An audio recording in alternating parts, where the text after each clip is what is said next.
अस्सलामुअलैकुम। Welcome to skill snap. आज हमारी इलस्ट्रेटर की फ़र्स्ट क्लास है। तो फर्स्ट क्लास में हम लोग सिलेक्शन टूल और डायरेक्ट सिलेक्शन टूल को सीखने वाले हैं। तो सिलेक्शन टूल को सीखने के लिए सबसे पहले हमारे पास किसी शेप का होना बहुत ज़रूरी है। तो सबसे पहले हम लोग जाते हैं रेक्टेंगल टूल पे और यहाँ से हम लोग रेक्टेंगल को ले लेते हैं। ठीक है, अब यहाँ पे हम लोग क्या करते हैं कि यहाँ पे हम लोग रेक्टेंगल ड्रॉ करते हैं। ठीक है, ये हमने एक रेक्टेंगल ड्रॉ कर लिया है। अब हम एक रेक्टेंगल और ड्रॉ कर लेते हैं। ठीक है, ये हमने एक रेक्टेंगल और ड्रॉ कर लिया है, लेकिन अब अभी हमने जो है ना अपने माउस का बटन छोड़ा नहीं है। तो माउस के बटन को छोड़ने से पहले हम लोग यहाँ पे शिफ्ट प्रेस कर लेते हैं। देखिए, जब हमने शिफ्ट प्रेस किया है तो ये देखें कि ये जो हमारे पास चीज़ बनी है ये रेक्टेंगल नहीं बना, ये हमारे पास स्क्वायर बन रहा है। ठीक है, इसका मतलब ये है कि जब भी हम लोग अगर रेक्टेंगल बना रहे हैं रेक्टेंगल टूल से, तो अगर हम लोग साथ में शिफ्ट प्रेस कर लेते हैं तो फिर हमारे पास स्क्वायर बन जाता है। और जो स्क्वायर बनता है वो एक प्रॉपर हमारे पास एक प्रोपोर्शन में स्क्वायर बनता है। ठीक है, हम इसको अपने माउस को कहीं भी ड्रैग कर लेंगे, कहीं भी ले जाइए, हमारे पास स्क्वायर ही बन रहा है, रेक्टेंगल नहीं बन रहा। ठीक है, तो ये चीज़ आपने जहन में रखनी है कि जब भी हम लोग रेक्टेंगल बना रहे साथ में अगर हमने शिफ्ट प्रेस कर लिया तो ये हमारे पास एक रेक्टेंगल नहीं बनेगा, ये हमारे पास एक स्क्वायर बन जाएगा। ठीक है, अब सबसे पहले हम लोग जाएंगे सिलेक्शन टूल पे। सिलेक्शन टूल पे जाएंगे और हमने सिलेक्शन टूल पे क्लिक किया है। अब सिलेक्शन टूल को लेने के बाद जब हम कोई भी हमने जो शेप बनाई है उस पर आएंगे और उसको आगे क्लिक करेंगे तो हमारे पास इस तरह हमारे पास उस शेप के एंकर पॉइंट्स जो है वो शो होना शुरू हो जाएंगे। सबसे पहले ये जो साइड पे एंकर पॉइंट्स जो छोटे छोटे बॉक्स आ रहे हैं ना, ये इसके एंकर पॉइंट्स हैं। ठीक है, ये भी इसका एंकर पॉइंट है। अब ये जो दरमियान में चीज़ है ये हमारी पाथ है। ठीक है, तो सिलेक्शन टूल का जो काम है वो ये है कि हम लोग सिलेक्शन टूल से किसी भी चीज़ को मूव कर सकते हैं। जैसे हमने इस चीज़ को सिलेक्ट किया सिलेक्शन टूल से, अब हम लोग जब अपने माउस के साथ इसको क्लिक करेंगे तो क्लिक करके हम इसको ड्रैग करके कहीं भी ले जा सकते हैं। ठीक है, जो भी हम लोगों ने शेप्स बनाई हैं हम उनको कहीं भी जो है वो लेके जा सकते हैं अपने सिलेक्शन टूल के साथ। अच्छा, अब सिलेक्शन टूल का दूसरा काम ये है कि सिलेक्शन टूल से हम लोग जो भी चीज़ हमने बनाई है उसको छोटा या बड़ा कर सकते हैं। ठीक है, जैसे हम लोग अपने एरो को लेके गए हैं ना एंकर पॉइंट पे, तो वहाँ पे आप देखें कि हमारे पास एक डबल हेडेड एरो शो हो रहा है, जो हमें ये बता रहा है कि हम लोग अपनी शेप को छोटा भी कर सकते हैं और बड़ा भी कर सकते हैं। ठीक है, हमने अपने माउस के बटन को क्लिक करके जब हम लोग माउस को ऊपर की तरफ ड्रैग करेंगे तो ये जो हमारी शेप होगी वो बड़ी होना शुरू हो जाएगी। ठीक है, पूरी शेप वो बड़ी होना शुरू हो जाएगी। और जब हम लोग इसको ड्रैग करके नीचे की साइड पे ले आएंगे तो हमारी शेप छोटी हो जाएगी। ठीक है, अच्छा, अब आप लोग देखें कि ये जो दरमियान में हमारे पास एक एंकर पॉइंट आ रहा है, जब हम लोग इसके ज़रिए शेप को बड़ा कर रहे हैं ना तो आप देखें कि सिर्फ जो हमने स्क्वायर बनाया था उसकी लेंथ इंक्रीज़ हुई है, पूरा स्क्वायर नहीं बड़ा हुआ, सिर्फ उसकी लेंथ इंक्रीज़ हुई है। ठीक है, और इसको वापस अगर नीचे की तरफ ले आएँ तो ये इसकी लेंथ वापस डिक्रीज़ हो गई है। और ये जो साइड पे एंकर पॉइंट है देखिए, इसको हम लोग ड्रैग कर रहे हैं तो ये सिर्फ क्या कर रहा है कि हमारे पास विड्थ इंक्रीज़ कर रहा है और जो है ना पूरा स्क्वायर नहीं बड़ा हो रहा। अगर हम चाहते हैं कि हमारा पूरा स्क्वायर बड़ा हो ना तो जो साइड पे जो एंकर पॉइंट्स हैं हम इनके ज़रिए अपने स्क्वायर को बड़ा कर सकते हैं। ठीक है, अच्छा, अब जो मोस्ट इम्पॉर्टेंट काम है ना हमारे सिलेक्शन टूल का, वो ये काम है कि सिलेक्शन टूल से हम कॉपी ले सकते हैं। ठीक है, जो भी चीज़ हमने बनाई है हम उस चीज़ की कॉपी ले सकते हैं। जैसे कि अभी हमने ये जो है ना स्क्वायर बनाया हुआ है, अब हम चाहते हैं कि हमारे पास एक और स्क्वायर हो बिल्कुल इसी साइज़ का। तो अब हम लोग अगर इसको दोबारा से ड्रॉ करेंगे तो शायद उस तरह इनका जो साइज़ है वो सेम ना हो, थोड़ा बहुत जो है ना वो डिफरेंस आ सकता है। तो हम क्या करेंगे कि हम इसकी इसी स्क्वायर की कॉपी ले लेंगे। अगर हमें इसी जैसा कोई और स्क्वायर चाहिए तो हम इसकी कॉपी ले लेते हैं। कॉपी हम लोग कैसे लेंगे कि सिलेक्शन टूल ने हमने लिया हुआ है और फिर हम लोग सिलेक्शन टूल से हमने शेप को सिलेक्ट किया है। उसके बाद हम लोग क्या करेंगे कि जो शेप होगी उसको माउस का जो बटन है उसके साथ हम लोग क्लिक कर लेंगे। ठीक है, लेफ़्ट क्लिक करेंगे, लेफ़्ट क्लिक करेंगे तो साथ में हम लोग इसको जब हम लोग लेफ़्ट क्लिक करके जब हम इसको ड्रैग करेंगे तो साथ में हम ऑल्ट दबा देंगे। ठीक है, जब हम लोग ऑल्ट दबाएंगे तो ये क्या हो जाएगा कि हमारे पास इसकी कॉपी जनरेट हो जाएगी। ठीक है, और अब हम लोग क्या करते हैं कि एक जो है ना कॉपी और ले लेते हैं। हमने अपने माउस के साथ लेफ़्ट क्लिक किया है, साथ में हमने ऑल्ट दबा दिया है। अब हम लोग एक चीज़ कर रहे हैं कि हम साथ में फिर से शिफ्ट प्रेस कर रहे हैं। हमने शिफ्ट प्रेस किया तो आप देखें कि अब जो हमारे पास कॉपी जनरेट हो रही है वो बिल्कुल एक जो है ना लाइन में कॉपी जनरेट हो रही है। ठीक है, तो हम लोग जब शिफ्ट प्रेस करेंगे तो हमारे पास देखिए बिल्कुल एक लाइन में कि हमारे पास चीज़ें इधर उधर ना हो जाएं, इसलिए हम लोग साथ में शिफ्ट को प्रेस कर लेते हैं, ठीक है। तो ये हमारे पास एक कॉपी जनरेट हो गई है, ठीक है। अच्छा, सिलेक्शन टूल का जो एक काम और ये है कि हम जो भी शेप हमने बनाई है ना, हम इस शेप को रोटेट भी कर सकते हैं। जैसे ये एंकर पॉइंट है ना, एंकर पॉइंट से थोड़ा सा हम लोग पीछे मूव करते हैं तो हमारे पास एक टिल्टेड सा एरो आता है। ये एरो क्या करता है, ये एरो होता है रोटेशन के लिए, ठीक है। आप अपनी जो भी शेप आपने बनाई है आप उसको इस तरह रोटेट कर सकते हैं, जितना चाहें उतना रोटेट कर सकते हैं आप, ठीक है।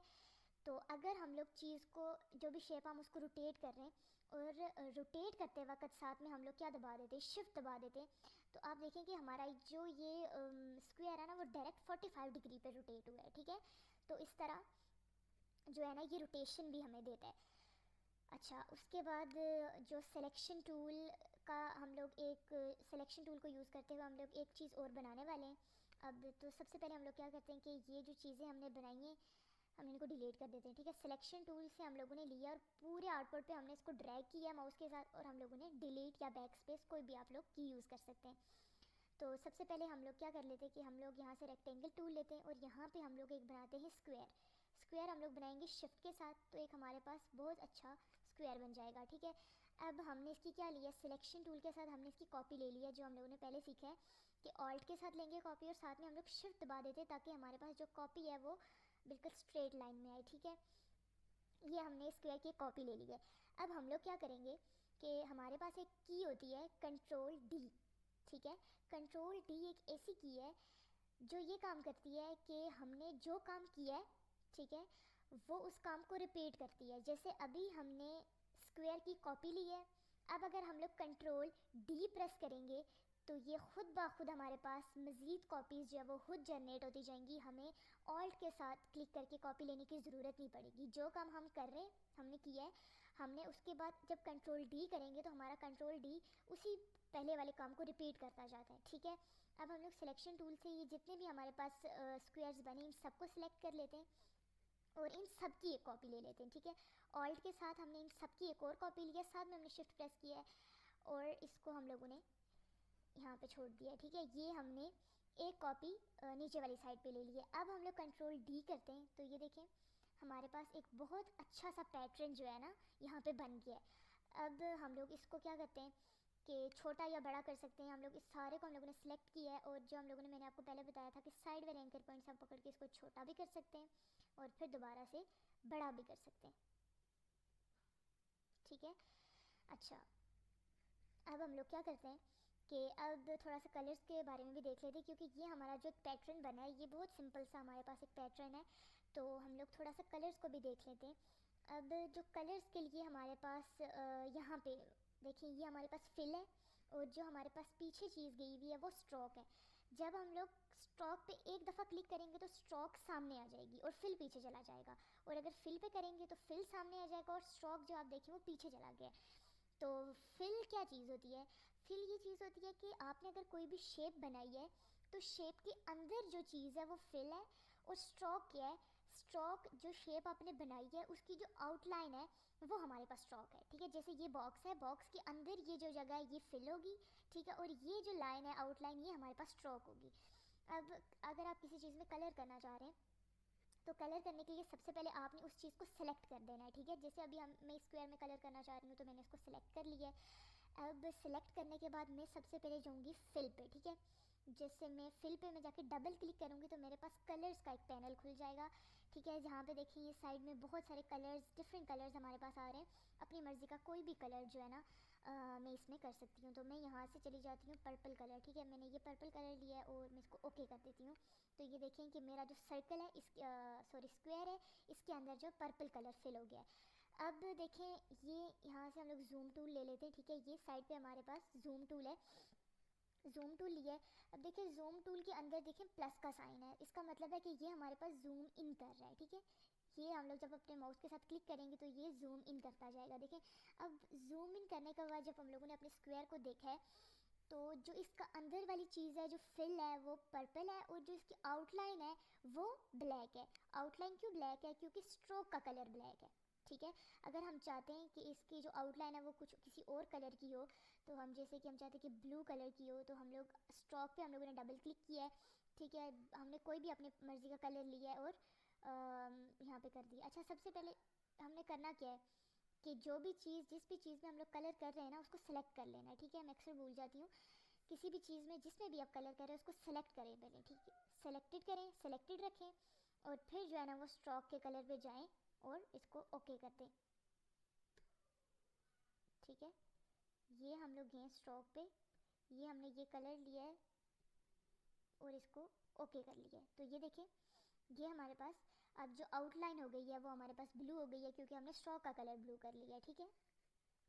अच्छा, अब देखें ज़ूम, हमने तो पहले ज़ूम इन किया था ना, चीज़ को बहुत करीब से देखा हमने। अब हम लोग चाहते हैं कि ज़ूम आउट कर रहे हैं, अपने नॉर्मल जो है ना आर्ट बोर्ड वापस अपने नॉर्मल पोजीशन पे आ जाए। तो हम लोग जब इसको ज़ूम इन प्लस से किया है, अब हम लोग ज़ूम आउट करना चाहते हैं, हम लोग साइड में ऑल्ट दबा देंगे। जैसे हमने ऑल्ट दबाया तो आप देखें कि जो ज़ूम टूल के अंदर जो साइन था वो नेगेटिव हो गया, यानी कि अब ये ज़ूम आउट करेगा, ठीक है। ये देखें, ये क्या कर रहा है, ज़ूम आउट कर रहा है। अच्छा, एक हमारे पास एक शॉर्टकट की है। अगर आपका आर्ट बोर्ड, आपको अपने आर्ट बोर्ड को पहले वाली पोजीशन में लाना चाहते हैं, उसकी जो फिक्स पोजीशन है, तो आप कंट्रोल 0 करेंगे तो आर्ट बोर्ड अपनी जगह पे आ जाएगा, ठीक है।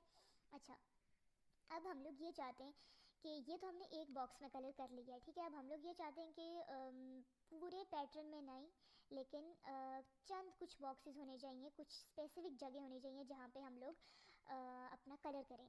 तो अब देखें, अब जैसे कि मैं चाह रही हूँ कि इस बॉक्स में मेरा कलर होना चाहिए, फिर मैं कह रही हूँ इस बॉक्स में कलर होना चाहिए, फिर मैं कह रही हूँ इस बॉक्स में भी होना चाहिए, इधर भी होना चाहिए।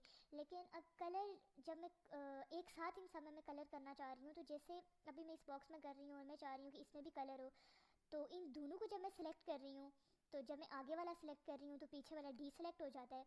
तो अगर आप बहुत सारी चीज़ों को एक साथ सिलेक्ट करना चाह रहे हैं, तो उसके लिए हम लोग क्या करेंगे, जैसे अभी हम लोगों ने ये एक बॉक्स सेलेक्ट किया हुआ है, मैं चाह रही हूँ कि जो है ना ये वाला बॉक्स भी सिलेक्टेड हो, तो मैं इसको सिलेक्ट करने से पहले शिफ्ट दबाऊंगी, शिफ्ट दबा दूंगी और फिर सेलेक्ट करूंगी, तो मेरे ये दोनों बॉक्सेस सेलेक्ट हो जाएंगे। अब मैं चाह रही हूँ कि मेरा ये जो बॉक्स है ये भी सेलेक्ट हो जाए, तो मैंने शिफ्ट दबाया हुआ है, ठीक है। शिफ्ट दबाया हुआ है और साथ में मैं इनको सिलेक्ट करती जा रही हूँ कि ये वाला बॉक्स भी होना चाहिए, ये वाला बॉक्स भी होना चाहिए, ठीक है। तो ये वाला बॉक्स होना चाहिए। अच्छा, अब मैं क्या करूँगी, ये होना चाहिए, ये होना चाहिए, सेंटर में से वही कर लेते हैं कि ये बॉक्स होना चाहिए। इन सब को जो जो जिन जिन जगहों पे मुझे कलर चाहिए, मैं उन बॉक्सेस को सिलेक्ट कर रही हूँ और वही कलर हम लोग कर देते हैं। जैसे हम लोगों ने यहाँ पे पर्पल कलर किया था, तो हम लोग फिल को पर्पल कर देते हैं, और जो हमारी स्ट्रोक है उसको हम लोग ब्लू कर देते हैं, ठीक है।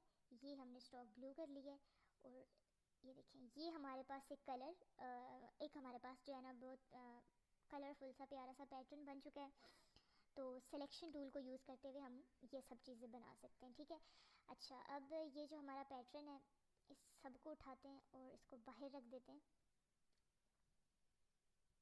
ठीक है। इस सब को हमने सेलेक्ट किया है और इसको उठा के हम लोग बाहर रख देते हैं, ठीक है। मैं आपको बताया ना कि सिलेक्शन टूल से चीज़ों को मूव भी कर सकते हैं, जहाँ मर्जी हमारी चीज़ों को हम लोग वहाँ मूव कर सकते हैं। अब आ जाते हैं डायरेक्ट सिलेक्शन टूल पे, ठीक है। ये जो पहला वाला था ये तो था सिलेक्शन टूल, अब हम आ जाते हैं डायरेक्ट सिलेक्शन टूल पे। डायरेक्ट सिलेक्शन को सीखने के लिए भी सबसे पहले हम लोग को एक शेप ले लेते हैं, ठीक है।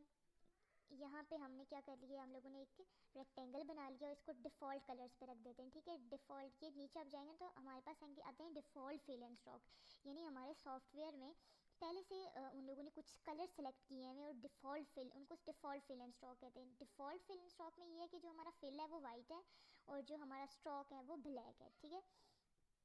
तो ये हम लोगों ने बना लिया, ठीक है। हम लोगों ने क्या किया कि ये हम लोगों ने रेक्टेंगल बना लिया है। अब रेक्टेंगल बनाने के बाद हम लोग क्या करेंगे कि डायरेक्ट सिलेक्शन टूल को देखते हैं ना, कि डायरेक्ट सिलेक्शन टूल हमारे पास क्या क्या काम करता है।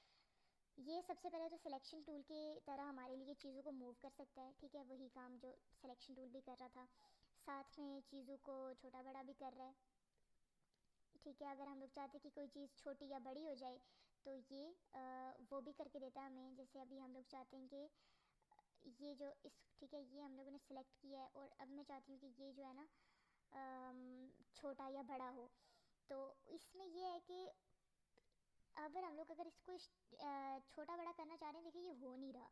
हम लोग किसी एक स्पेसिफिक पॉइंट को सिलेक्ट करेंगे, ठीक है। जैसे अभी हम लोगों ने ये पॉइंट सिलेक्ट कर लिया है, एक कोई एंकर पॉइंट। अब ये देखिए उस एंकर पॉइंट को बड़ा या छोटा कर रहा है। डायरेक्ट सिलेक्शन ये हमें काम दे रहा है, ठीक है। सिलेक्शन टूल हमें ये काम नहीं देता कि हम लोग किसी एक पॉइंट को सिलेक्ट करें और फिर उसको छोटा बड़ा करें। वो हमें पूरा एक हमें देता है कि हम लोग पूरी शेप को छोटा या बड़ा करें, ठीक है। अब देखिए कि हम लोगों ने एक पॉइंट सिलेक्ट किया है और सिर्फ एक पॉइंट ही मूव कर रहा है, ठीक है। देखिए ये जो हम लोगों ने सिलेक्ट किया हुआ है पॉइंट, हम लोग उसको कहीं भी लेके जा रहे हैं, सिर्फ यही पॉइंट मूव कर रहा है, पूरी शेप मूव नहीं कर रही, पूरी शेप बड़ी नहीं हो रही। सिर्फ वो पॉइंट जो है ना जिसको हमने सेलेक्ट किया हुआ है वो बड़ा हो रहा है, या हम लोग जैसे भी उसको कर रहे हैं, ठीक है। तो सिलेक्शन टूल हमें ये काम नहीं देता। सिलेक्शन टूल से हम लोग सिर्फ शेप को छोटा बड़ा कर सकते हैं, पूरी शेप को, किसी एक स्पेसिफिक पॉइंट को सिलेक्ट करके उसको छोटा या बड़ा करना सिलेक्शन टूल ये चीज़ हमें नहीं करके दे रहा, ये हमें डायरेक्ट सिलेक्शन टूल करके दे रहा है, ठीक है। तो अब कंट्रोल जी एक हमारे पास की है फॉर अंडू, ठीक है। ये हम इसको अंडू कर लिया है, कंट्रोल जी, ओके। अच्छा, अब डायरेक्ट सिलेक्शन टूल को हम लोगों ने देखा है कि हम लोग किसी एक स्पेसिफिक पॉइंट को मूव कर सकते हैं, ठीक है। पूरी शेप एक स्पेसिफिक पॉइंट को हम लोग बड़ा या छोटा कर सकते हैं। शेप तो मूव कर रही है, अब जब हम इसको बड़ा कर रहे हैं तो ये वो नहीं करके दे रहा, ठीक है। हमें सबसे पहले किसी एक एंकर पॉइंट को सेलेक्ट करना पड़ेगा और फिर हमें ये उसको छोटा या बड़ा करके देगा, ठीक है। जैसे हम लोग इसको कर रहे हैं तो ये शेप एक्सपेंड हो रही है, यहाँ कर रहे हैं तो शेप वापस अपनी छोटी हो रही है। तो अगर अगर हम लोग चाहते हैं ना कि कोई दो पॉइंट्स भी कर सकते हैं, ठीक है। अब जैसे ये पॉइंट हमने सेलेक्ट किया है, ठीक है, साथ में हम ये वाला पॉइंट भी सिलेक्ट करना चाह रहे हैं, तो वही चीज़ हो रही है कि पीछे वाला डी सिलेक्ट हो रहा है, तो हम लोग इसको भी शिफ्ट के साथ सिलेक्ट करेंगे। ये पॉइंट सिलेक्ट है, ठीक है, ये पॉइंट सेलेक्ट किया है। अब दूसरा पॉइंट सेलेक्ट करने के लिए हमें शिफ्ट दबाना पड़ेगा, तो अब ये दोनों पॉइंट सेलेक्ट हो गए। अब हम इन दोनों को कहीं भी ले जा सकते हैं। देखिए ये शेप जो है वो पूरी यानी कि शेप के ऊपर वाले जो दो पॉइंट्स हमने सेलेक्ट किए वो मूव कर रहे हैं, जो नीचे वाले दो हमने सेलेक्ट नहीं किए वो मूव नहीं कर रहे। ये और ये पॉइंट हमने सेलेक्ट किया है तो ये मूव कर रहा है, जो हमने सेलेक्ट नहीं किए वो मूव नहीं कर रहे, ठीक है। तो अब डायरेक्ट सिलेक्शन का एक काम ये भी है कि ये क्या करता है कि आप किसी भी स्पेसिफिक पॉइंट को डिलीट भी कर सकते हैं। जैसे ये हमने एक शेप बनाई है और ये हमने डायरेक्ट सिलेक्शन टूल लिया है, ठीक है। और मैं चाहती हूँ कि जो ये वाला पॉइंट है, ये वाला जो एंकर पॉइंट है ये ना हो, ये डिलीट हो जाए। तो मैंने सिंपल इसको क्लिक किया है, ठीक है, सेलेक्ट किया और इसको डिलीट या बैक स्पेस कोई भी आपने की प्रेस कर लिया, तो देखिए ये पाथ हमारी ओपन हो गई है, ठीक है। पहले तो ये एक शेप थी, पहले एक स्क्वायर था, अब ये स्क्वायर नहीं है, अब ये पाथ जो है ना वो ओपन पाथ है, ठीक है। तो हम लोग इस तरह भी कर सकते हैं डायरेक्ट सिलेक्शन को लेके। अच्छा, अब हम लोग क्या करते हैं कि डायरेक्ट सिलेक्शन के साथ हम लोग कोई चीज़ बना लेते हैं। तो सबसे पहले हम क्या करते हैं कि हमने यहाँ पे गए और यहाँ पे जाके हम लोगों ने एक स्क्वायर ले लिया, ठीक है। रेक्टेंगल टूल पे गए, वहाँ से जाके हमने क्या बना लिया, एक स्क्वायर, ठीक है। ये हमने क्या बना लिया, एक स्क्वायर। अच्छा, सिलेक्शन टूल पे आए और हमने इसकी क्या ली है, कॉपी, ठीक है। साथ में उन्होंने शिफ्ट प्रेस कर लिया ताकि हमारी एक स्ट्रेट लाइन में कॉपी आए।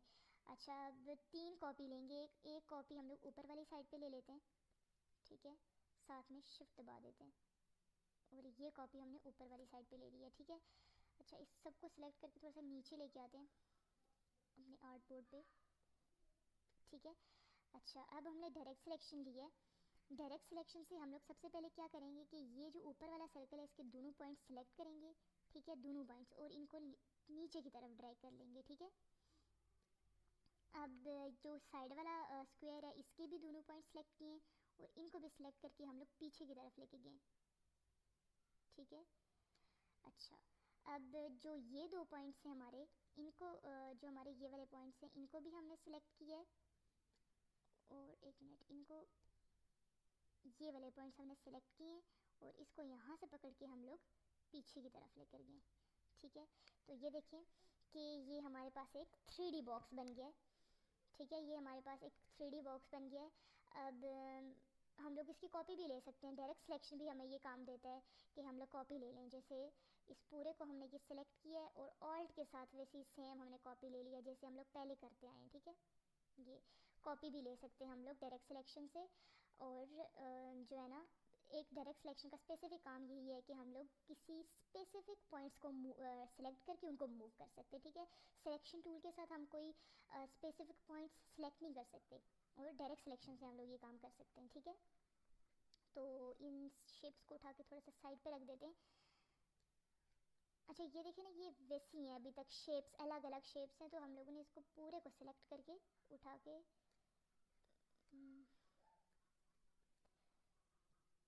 डायरेक्ट सिलेक्शन से, सिलेक्शन टूल के साथ हमने पूरे को सिलेक्ट किया और फिर इसको उठा के साइड पे लेके जाते हैं, ठीक है। तो आज जो हम लोगों ने दो चीज़ें बनाई हैं, एक तो हम लोगों ने 3D बॉक्सेस बना लिए हैं और साथ में हमने एक ये बहुत प्यारा सा पैटर्न बनाया है सिलेक्शन टूल और डायरेक्ट सिलेक्शन टूल को यूज़ करते हुए, ठीक है। तो आज की इस वाली वीडियो में इतना ही। अगर आपको ये वीडियो अच्छी लगी हो तो वीडियो को लाइक करें और चैनल को सब्सक्राइब कर लें। Thank you so much.